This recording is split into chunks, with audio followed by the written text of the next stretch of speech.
ఓం గంగణపతే నమ ఐం సరస్వత్యై నమ గాయత్రీ పరంబికా నమ దుందుర్గాయ నమ శ్రీమాత్రే నమ ఓం నమ శివాయ శివాయ గురువే నమ క్రీం క్రీం మహాకాళికాయ నమ దత్తాత్రేయాయ నమ. యూట్యూబ్ ప్రేక్షకులకి అందరికీ కూడా నమస్కారం అండి. నేను పాలపర్తి గురునాథ్ శర్మ, జ్యోతిష్యం వాస్తు సిద్ధాంతి. ఈయనంతా కూడా గోచారిత్య గ్రహాల యొక్క ప్రభావం అంతా కూడా మేషాది ద్వాదశ రాశుల వాళ్ళకి ఈ యొక్క గ్రహాల యొక్క ప్రభావం అంతా కూడా ఈ రకంగా ప్రభావం చూపిస్తున్నాయి. ప్రధానంగా మేషాది ద్వాదశ రాశుల వాళ్ళకి గ్రహదోష నివారణార్థం ఎటువంటి పరిష్కారం ఆచరించాలి, జూన్ నెల మాస ఫలితాల్లో భాగంగా సంపూర్ణ విశ్లేషణ అంతా కూడా చెప్పడం జరుగుతుంది. ప్రధానంగా గోచారరీత్యా బృహస్పతి మార్పు అతిచారంలో అంతా కూడా కర్కాటక రాశిలో ఉచ్చ స్థానంలో మార్పు అనేది రాజయోగ కారణంగా మారబోతుంది. ప్రధానంగా గజకేసరి యోగంలో మార్పు అనేది రాజయోగ కారణంగా మారబోతుంది. విశేషంగా ఈ యొక్క మేషాది ద్వాదశ రాశుల వాళ్ళకి 5 రాశుల వాళ్ళకి విశేషమైన యోగం అంతా కూడా సిద్ధించబోతుంది ఈ యొక్క బృహస్పతి మార్పు వలన. విశేషంగా జూన్ నెల మాస ఫలితాల్లో భాగంగా గోచారించే మిగతా గ్రహాలన్నీ కూడా ఏ రకంగా యోగిస్తున్నాయి, విశేషంగా బృహస్పతి మార్పు వల్ల రాజయోగ ప్రాప్తి రావడానికి ఎటువంటి గ్రహయోగం అంతా కూడా కారణమవుతుంది అంతా కూడా విశ్లేషణ చేయడం జరుగుతుంది. మేము చెప్పిన పరిష్కారం అంతా కూడా ఆచరించండి, తద్వారా మీకు అంతా కూడా రాజయోగ ప్రాప్తి రావడానికి ఆస్కారం ఉంటుంది. ప్రధానంగా గోచారిత్య గ్రహస్థితి అంతా కూడా చూసుకుంటే మీనరాశిలో శనీశ్వరుడు యొక్క సంచారం జరుగుతుంది. ప్రధానంగా జూన్ నెల 15వ తారీఖు తర్వాత ఈ యొక్క సూర్య భగవానుడు మార్పు అంతా కూడా జరుగుతుంది. వృషభ రాశి నుంచి మిథున రాశికి మార్పు అంతా కూడా జరుగుతుంది. ప్రధానంగా చూసుకుంటే ఈ యొక్క గ్రహస్థితి అంతా కూడా అనుకూలించడానికి శుక్రుడు, బుధుడు, సూర్య భగవానుడు కలిగిక అంతా కూడా మిథున రాశిలో సంచారం జరుగుతుంది. బృహస్పతి సంచారం అంతా కూడా జూన్ నెల 2వ తారీఖు రోజు నుంచి కర్కాటక రాశిలో విశేషంగా అఖండమైన పుణ్యయోగంతో, అఖండమైన రాజయోగంతో, గజకేసరి యోగంలో అంతా కూడా కర్కాటక రాశిలో ఉచ్చ స్థానాన్ని పొందుతున్న బృహస్పతి యోగం అంతా కూడా రాజయోగ కారణంగా మారబోతుంది. ప్రధానంగా సింహరాశిలో అంతా కూడా కేతు యొక్క సంచారం జరుగుతుంది, మరియు కుంభరాశులు అంతా కూడా రాహు యొక్క సంచారం జరుగుతుంది. గ్రహస్థితి ఈ రకంగా ఉంది కావున మేషాది ద్వాదశ రాశుల వాళ్ళకి ఎటువంటి రాజయోగాలంతా కూడా సిద్ధిస్తున్నాయి. ప్రధానంగా చూసుకుంటే అంగారకుడంతా కూడా మార్పు కూడా చెందుతున్నాడు, తద్వారా రాజయోగ ప్రాప్తి రావడానికి ఆస్కారం ఉంటుంది. విశేషంగా 45 రోజులకు ఒకసారి మార్పు జరుగుతుంది. విశేషంగా ఈ యొక్క పుష్కర యోగం అంతా కూడా సిద్ధిస్తుంది ఈ యొక్క గ్రహస్థితి మార్పు వల్ల అంతా కూడా అని చెప్పేసి. విశేషంగా మీకంతా కూడా ఎటువంటి రాజయోగ ప్రాప్తి రావాలని ఈ యొక్క గ్రహయోగ కారకత్వం అంతా కూడా విశ్లేషణ చేయడం జరుగుతుంది. అష్టైశ్వర్య యోగం సిద్ధించాలన్నా, రాజయోగ ప్రాప్తి రావాలన్నా పూర్వజన్మ సకృతం అనేది ఉండాలి. పూర్వజన్మ పుణ్యప్రాప్తి వల్ల, గ్రహయోగం వల్ల మీకంతా కూడా రాజయోగ ప్రాప్తి రావడానికి ఆస్కారం ఉంటుంది. ఈ యొక్క బృహస్పతి అంతా కూడా రాజయోగ కారకుడు, వ్యాపారంలో అభివృద్ధి తీసుకొచ్చే గ్రహంగా చెప్పడం జరుగుతుంది. అదృష్ట యోగం ఇచ్చే గ్రహంగా చెప్పడం జరుగుతుంది. ప్రతి విషయాల్లో కూడా గురుబలం అనేది కారకత్వంగా చెప్తూ ఉంటాం. ముహూర్త భాగంలో కావచ్చు, మరియు వివాహాది శుభకార్యాల్లో కావచ్చు, మరియు ఇక్కడ చూసుకుంటే ఈ యొక్క అధిక మాసంలో అంతా కూడా రాజయోగ ప్రాప్తి రావడానికి ఆస్కారం ఉంటుంది. మనకంతా కూడా జూన్ నెల 16వ తారీఖు దాకా అధిక మాసం అంతా కూడా జరుగుతుంది, మరియు నిజ దేశ మాసం అంతా కూడా జూన్ నెల 17వ తారీఖు తర్వాత నుంచి అంతా కూడా యోగకరంగా ఉంటుంది. కావున ఈ యొక్క గ్రహస్థితి అంతా కూడా అనుకూలించడానికి ఏ గ్రహ దోషానికి అంతా కూడా పరిష్కారం ఆచరించాలి, ఏ కులదేవత ఆరాధన చేయాలి, ఏ గ్రహానికి అంతా కూడా శాంతి పూజలు ఆచరించాలి. మేషాది ద్వాదశ రాశుల వాళ్ళకి విశేషంగా 5 రాశుల వాళ్ళకంతా కూడా రాజయోగ ప్రాప్తి అని చెప్పాం. ఏ రాశి వాళ్ళకంతా కూడా రాజయోగ ప్రాప్తి రావడానికి ఆస్కారం ఉంటుందో సంపూర్ణంగా విశ్లేషణ చేసి పరిష్కారం చెప్పడం జరుగుతుంది. వీడియో అంతా కూడా చూడండి, తగ్గు పరిష్కారం చేయండి, తద్వారా రాజయోగ ప్రాప్తి రావడానికి ఆస్కారం ఉంటుంది.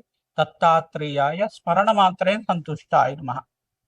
వృషభ రాశి జాతకులకి గోచారత్య ప్రధానంగా బృహస్పతి మార్పు అంతా కూడా జూన్ నెల మాసంలో 2వ తారీఖు రోజున ఈ యొక్క కర్కాటక రాశిలో ఉచ్చ స్థానంలో మార్పు జరగబోతుంది. ఈ యొక్క మార్పు వల్ల రాజయోగ కారణం మారుతుంది. ప్రధానంగా రాశ్యాధిపతి శుక్రుడు అంతా కూడా బుధ శుక్ర కలయికతోటి మిథున రాశిలో ధనస్థానంలో యోగకరంగా మారబోతున్నారు. మిత్రక్షేత్రంలో అంతా కూడా శుక్రుడి మార్పు వల్ల అఖండమైన లక్ష్మీ కటాక్షం సిద్ధించడం కానీ, ఆర్థిక లావాదేవీలంతా కూడా జీవితంలో మార్పులు జరగడం కానీ, ఆర్థిక ఇబ్బందుల నుంచి బయటపడడం కానీ జరుగుతూ ఉంటుంది. ప్రతినిత్యం కూడా మహాలక్ష్మి దేవికి తామర పూలతో అర్చించండి, తద్వారా రాజయోగ ప్రాప్తి రావడానికి ఆస్కారం ఉంటుంది. విశేషమైన రాజయోగ ప్రాప్తి ఈ మాసంలో మీకంతా కూడా మాసాంతంలో 18వ తారీఖు రోజున, 25వ తారీఖు, 27వ తారీఖు రోజున మీకంతా కూడా ఈ తారీఖులో విశేషమైన ధనయోగం అంతా కూడా సిద్ధించడానికి ఆస్కారం ఉంటుంది. బంధుమిత్రుల యొక్క సహాయ సహకారాలు, వివాహాది శుభకార్యాల్లో పాల్గొనడం కానీ, బంధుమిత్రుల యొక్క సహాయ సహకారాల వల్ల ఆర్థికంగా స్థిరాస్తి పెరగడం కానీ, ఆర్థికంగా లాభాలు సిద్ధించడం కానీ జరుగుతూ ఉంటుంది. విశేషమైన పుణ్యయోగం వల్ల గజకేసరి యోగం అంతా కూడా సిద్ధించడానికి ఆస్కారం ఉంటుంది. ఎవరి జాతకంలో అయితే కనుక మీకంతా కూడా బృహస్పతి కానీ, శుక్రుడు కానీ, అంగారకుడు కానీ, మరియు శనీశ్వరుడు కానీ బలహీనంగా ఉంటే మీరంతా కూడా ఈ గ్రహాలకి, అంగారకుడికి, శుక్రుడికి, బృహస్పతికి, శనీశ్వరుడికి, రాహు గ్రహానికి ప్రధానంగా మీరంతా కూడా జపాలు దానాలు ఆచరించుకోవడం, నవగ్రహ శాంతి పూజలు ఆచరించుకోవడం వల్ల అఖండ రాజయోగ ప్రాప్తి రావడానికి ఆస్కారం ఉంటుంది. నవగ్రహ అభిషేకాది కార్యక్రమాలు ఆచరించుకోవడం, పరమేశ్వరుడికంతా కూడా ప్రీతికరంగా ప్రదోష కాలంలో అభిషేకాది కార్యక్రమాలు ఆచరించడం, అన్నాభిషేకం చేసుకున్న వాళ్ళకి ఈ యొక్క సకల ఆర్థిక కష్టాల నుంచి విడబడటానికి ఆస్కారం ఉంటుంది. ప్రధానంగా మీరంతా కూడా చూసుకుంటే పూర్వజన్మ సుకృతం వల్లనే ఈ యొక్క బృహస్పతి ఉచ్చస్థానంలో మార్పు వలన రాజయోగం అంతా కూడా సిద్ధించడానికి కారణమవుతుంది. పూర్వజన్మ పుణ్యం అంతా కూడా సిద్ధించడానికి ఆస్కారం ఉంటుంది. గోమాత సేవని ఆచరించండి. సకల గ్రహదోష నివారణ అంతా కూడా జరుగుతూ ఉంటుంది. ప్రధానంగా గోమాత సకల దేవత స్వరూపంగా ఉన్న గోమాతకి పచ్చిగా తెలగపిండి, గ్రాసము మరియు శనగలు, బొబ్బర్లు అంతా కూడా నానబెట్టినవి తరచుగా నివేదన చేయడం మీ చేతితో సమర్పిస్తూ ఉంటే కనుక గ్రహదోష నివారణం అవుతూ ఉంటుంది. ప్రతినిత్యం కూడా దత్తాత్రేయ ఆరాధన చేసుకోవడం, దత్తాత్రేయ స్వామి వారికి ఈ నామాన్నంతా కూడా జపాన్ని ఆచరించండి. ఓం దత్తాత్రేయాయ స్మరణ మాత్రేయ సంతుష్టాయ నమః నామాన్ని జపాన్ని ఆచరించండి. తద్వారా రాజ్యయోగ ప్రాప్తి రావడానికి ఆస్కారం ఉంటుంది. ధనధాన్యాది సమృద్ధి పెరగడానికి ఆస్కారం ఉంటుంది. విపరీత ధన ప్రాప్తి కోసం ప్రతినిత్యం కూడా లక్ష్మీ కుబేర శాంతి హోమాది కార్యక్రమాలు ఆచరించుకోవడం, రాజశ్యామల యజ్ఞాధికృతులంతా కూడా ఆచరించుకోవడం వల్ల అదృష్ట యోగం సిద్ధిస్తుంది. వివాహాబద్ధి శుభకార్యాలంతా కూడా నెరవేరడానికి ఆస్కారం ఉంటుంది. శివపార్వతుల కళ్యాణం ఆచరించండి. సీతారాముల కళ్యాణం ఆచరించండి. ధనధాన్యాది సమృద్ధి పెరుగుతుంది. శీఘ్ర కళ్యాణ యోగ ప్రాప్తి కలుగుతుంది. వ్యాపారంలో మార్పు, స్థిరాస్తి పెరగడం కానీ, ఈ యొక్క ఉద్యోగంలో ప్రమోషన్స్ రావడం కానీ జరుగుతూ ఉంటాయి. విశేషంగా నూతన వ్యక్తుల పరిచయం వల్ల అఖండమైన లాభాలు సిద్ధించడానికి ఆస్కారం ఉంటుంది.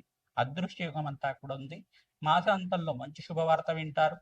పుణ్య కార్యక్రమాలు ఆచరించండి. పుణ్యక్షేత్ర దర్శనాలు చేసుకోండి. అన్నదానం ఆచరించండి. తద్వారా రాజయోగ ప్రాప్తి లభిస్తుంది. హనుమతే శ్రీరామదూతాయ నమః. మేషాది ద్వాదశ రాశుల వాళ్ళకి గోచారరీత్యా బృహస్పతి మార్పు, అతిశారంలో మార్పు వల్ల ఉచ్చస్థానంలో మార్పు, 3 రాశుల్లో మార్పు చెందుతున్నారు. ప్రధానంగా విశేషంగా కర్కాటక రాశిలో ప్రవేశం చేయడం వల్ల జూన్ 2వ తారీఖు నుంచి మీకంతా కూడా దివ్యమైన యోగం సిద్ధించడానికి ఆస్కారం ఉంటుంది. పూర్వజన్మ సుకృతం వల్ల దివ్యమైన యోగం, గజకేసరి యోగం అంతా కూడా సిద్ధించడం, గురు మహర్దశ అంతా కూడా పట్టబోతుంది. నూతన వ్యక్తుల పరిచయం వల్ల మీరంతా కూడా లాభాలు సిద్ధించడం కానీ, ప్రతినిత్యం కూడా దత్తాత్రేయ కవచాన్ని పారాయణం చేసుకోవడం, మేధా దక్షిణామూర్తి స్వామి వారికి శనగల మాలను నివేదన చేయడం వల్ల అదృశ్యయోగం సిద్ధించడానికి ఆస్కారం ఉంటుంది. దేవాలయ పరంగా విశేషంగా అన్నదానం చేయడం, విశేషంగా ఎక్కడైతే దేవాలయాల ప్రతిష్టలు జరుగుతుంటే మీ వంతు సహాయంగా అక్కడ అన్నదానం చేస్తుండడం, దివ్యమైన పుణ్యమైన కార్యక్రమాల్లో పాల్గొనడం అదృష్ట యోగం సిద్ధించడానికి ఆస్కారం ఉంటుంది. విశేషంగా మేషాది ద్వాదశ రాశుల వాళ్ళు ఈ పుణ్యయోగంలో అంతా కూడా ఈ యొక్క అధిక మాసంలో మీరంతా కూడా గోమాత సేవ చేయండి. దివ్యమైన యోగం సిద్ధించడానికి ఆస్కారం ఉంటుంది. ప్రతినిత్యం కూడా దత్తాత్రేయ స్వామివారి క్షేత్రాన్ని మీరంతా కూడా దర్శనం చేసుకోండి. అంటే పుణ్యక్షేత్రాలు దర్శనం చేసుకోవడం మాత్రం చేత దివ్యమైన పుణ్యమైన యోగం సిద్ధించడానికి ఆస్కారం ఉంటుంది. వృత్తి వ్యాపార రంగంలో, ఉద్యోగ రంగంలో మార్పులు రావడం కానీ, ప్రమోషన్స్ కోసం దూర ప్రయాణాల్లో ప్రమోషన్స్ రావడం కానీ, విదేశంలో స్థిరత్వం రావడం కానీ జరుగుతూ ఉంటుంది. ప్రతినిత్యం కూడా మీరు దత్తాత్రేయ కవచాన్ని పారాయణం చేయించడం, దత్తాత్రేయ చరిత్రని పారాయణం చేసుకోవడం వల్ల దివ్యమైన యోగం సిద్ధించడానికి ఆస్కారం ఉంటుంది.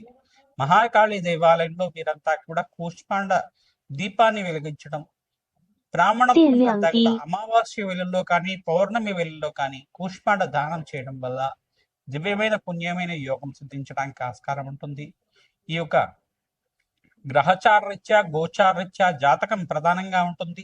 మీ జన్మ జాతకమే ప్రధానమైన జాతకం ఉంటుంది, కానీ జాతకరీత్యా ఉన్న లగ్న చక్రవశాత్తు ఎటువంటి గ్రహదోషాలు ఉన్నాయి, ఆ గ్రహదోషాలకి పరిష్కారం ఏమా ఆచరించాలి, ఈ యొక్క జ్యోతిష్ సిద్ధాంతాలంతా కూడా మీరు జాతకాన్ని చూపించి జాతకానికి తగ్గు పరిష్కారం ఆచరించడం వల్ల దివ్యమైన యోగం సిద్ధించడానికి ఆస్కారం ఉంటుంది. ప్రతినిత్యం కూడా ఈ పుణ్యమైన యోగాల కోసం మా యొక్క ఛానల్ ని సబ్స్క్రైబ్ చేయండి, లైక్ చేయండి, షేర్ చేయండి. మీకంతా కూడా మంచి శుభమైన ఫలితాలు పొందడానికి ఆస్కారం ఉంటుంది. దత్తాత్రేయాయ స్మరణ మాత్రం సంతుష్టాయ నమః.